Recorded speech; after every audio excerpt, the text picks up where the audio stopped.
CTV News at 5 with Hudson Mack. Trudeau also appeared at the University of Victoria today, and when he was in our studios, he was expecting to answer some hard-hitting questions, but he was pleasantly surprised on arrival to begin his visit with a reunion.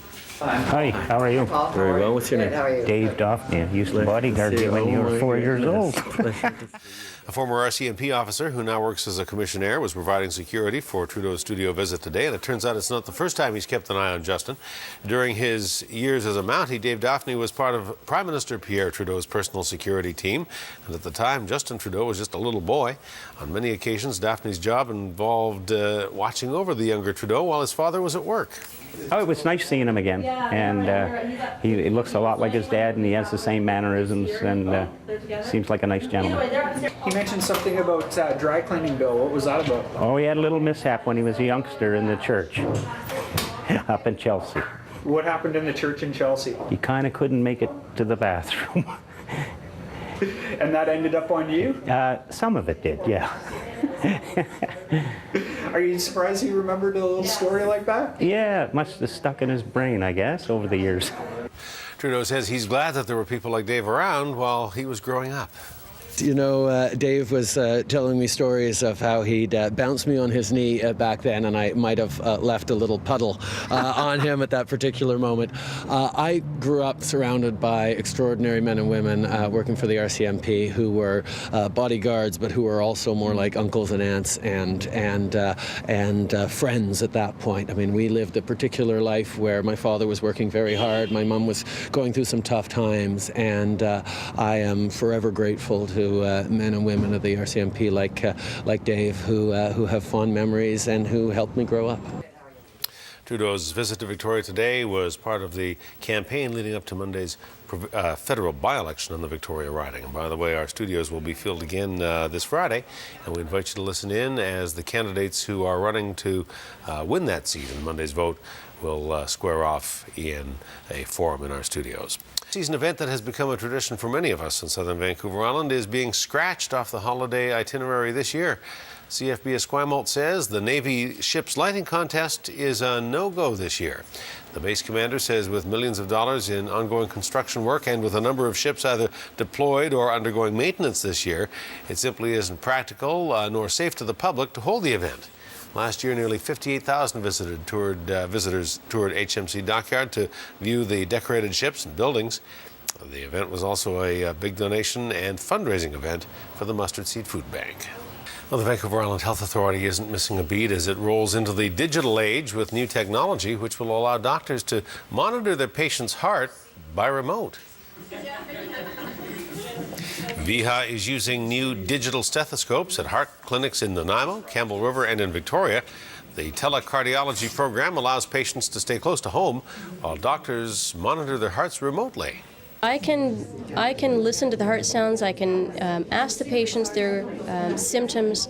I can help manage their heart failure more conveniently for them. And if I can do that to help them, that improves their quality of life, and certainly reduce the travel time for someone who has a chronic disease is a huge impact on quality of life benefit. Staff in Courtenay demonstrated how the program works by using a digital stethoscope on a patient there. Through video conference, the doctors in Victoria could connect with the Courtenay patient and listen for irregular heart palpitations. Because you got to get up somewhere at 6 o'clock in the morning to get out of the house, to get down for your appointments down in Victoria. And you're not down there very long. I see Dr. Swiggum for a few minutes, and it seems I'm on my way again. But it still takes a lunch and a supper for my husband and I because I'm not driving anymore. And this way, this is only about an hour's time.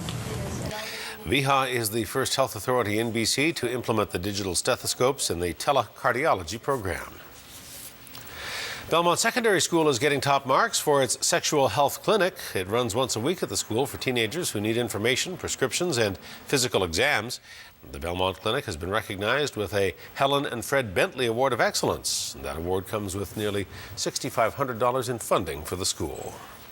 The Nanaimo's SPCA needs your help after being out of business for nearly 2 months because of an outbreak of ringworm.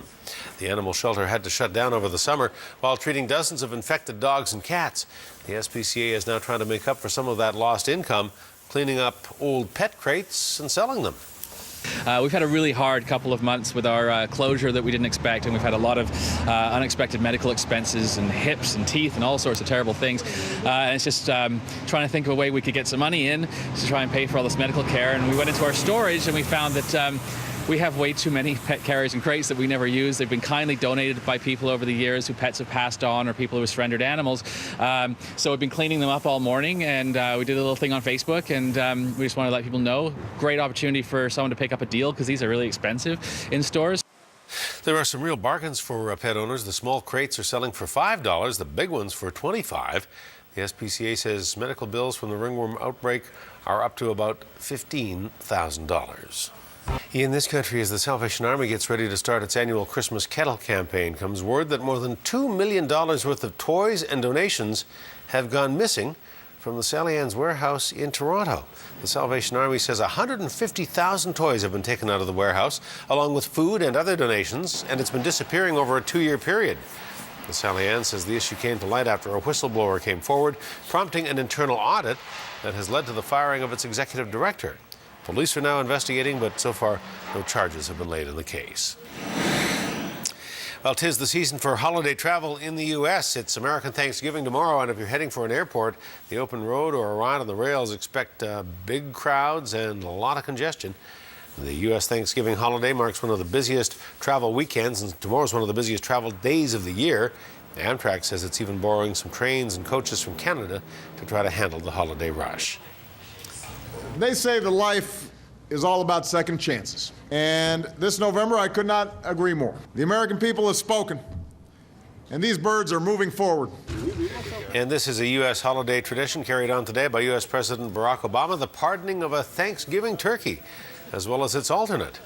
Cobbler and Gobbler will live out their days on a Virginia farm. The White House says Cobbler craves cranberries and the music of Carly Simon.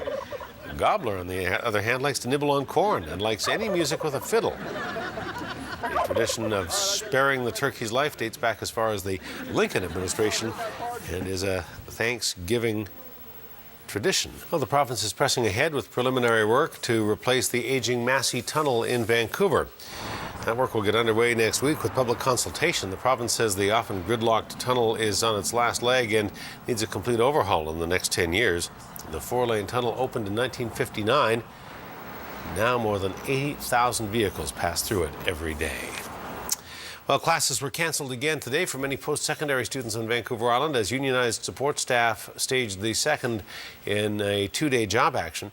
At Vancouver Island University, QP members were out in full force today. Faculty members refused to cross picket lines again, so classes were canceled as a result. Classes will resume as normal tomorrow. The union says it remains hopeful that there'll be no more job action if an agreement can be reached that's satisfactory to both sides. The discussions aren't necessarily taking place with us as a local, but I know that there have been discussions going on between the university administration and the government, and that those talks are continuing. So we find that very hopeful because there's been a distinct lack of communication, it seems like, on that side for a while. So the fact that they're talking and continuing to talk, we see as a very good positive sign. The union says it doesn't want to disrupt students, but if there's no progress made in negotiations, workers may have to ramp up their job action. The dispute is primarily over wages. And labor tension at Camosun College campuses in Saanich as well. Today, QP support staff at the Interurban and Lansdowne campuses set up pickets in the rain today. Union members there have been without a contract since 2010. Wages are an issue in their negotiations. They say they'd be more than happy to reach a deal the way that support staff at UVic was able to. If you've seen the signs wandering around, 0022 will do.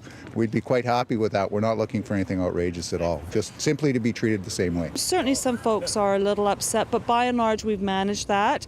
But by and large students are being quite understanding of the circumstances, given that it has just been the 2 days. With the 2-day walkout over, classes at Camosun campuses are expected to resume as normal again tomorrow. BC marijuana activist is withdrawing his petition to decriminalize pot, saying that he needs to gather more support so that the plan doesn't, if you will, go up in smoke. Elections BC approved a petition by Dana Larson in September. He wants to use the province's unique Citizens Initiative legislation to force a debate on the issue. But Larson says he's now going to wait, using the next 10 months to gather more volunteers and support before he submits his petition again. When Larson does refile, he'll have 90 days to gather the signatures of 10% of the registered voters in each of BC's 85 constituencies. RCMP on the North Island are asking for your help tonight as they try to track down a man they believe is dangerous. 45-year-old Alan David Martin McLeod lives in Port Hardy and he works as a truck driver. Officers believe he may be in the Campbell River or Port McNeil area, and he may be driving a blue 1995 GMC Jimmy. McLeod's described as 6'4", about 320 pounds. He has shoulder-length blonde hair, green eyes, and a mustache. He is wanted on charges including assault with a weapon, breach of probation, and criminal harassment. Search and rescue technicians from 19 Wing Comox rescued a crew member on board a cargo ship after a medical emergency. A Cormorant helicopter and Buffalo search and rescue plane came to the rescue after getting a call from the Mitos saying one of its crew members was in distress. The vessel was just off the coast of Vancouver Island. The man was hoisted up on the deck, up to the chopper, then airlifted to the Port Hardy Hospital. His condition is not known tonight. The museum is welcoming a new addition to its Sports Hall of Fame. A new shiny piece of hardware added to the trophy case today. The Nanaimo Museum will now be the permanent home for the Wally Bono Award, an honor given to Canada's top junior football player. The Vancouver Island Raider won the award in 2011 and says it is an honor not just for the player, but for teammates as well. It's huge for me.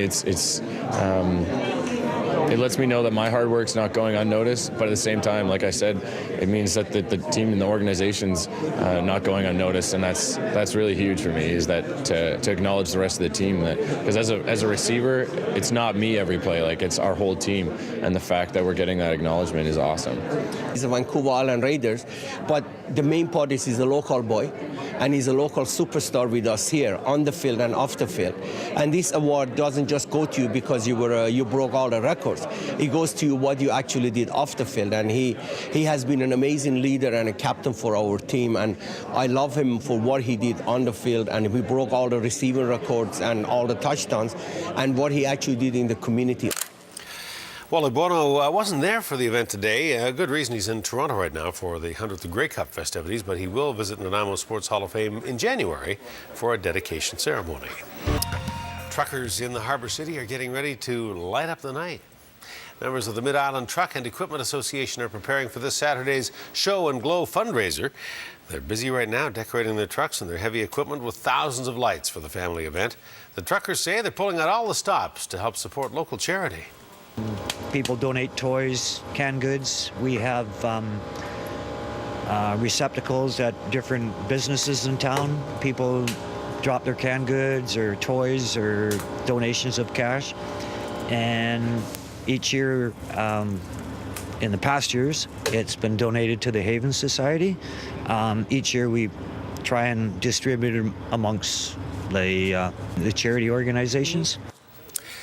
The event kicks off at 7 o'clock Saturday night on Bowen Road. Organizers ask that you bring an unwrapped toy or some non-perishable food items to help support local charities this holiday season.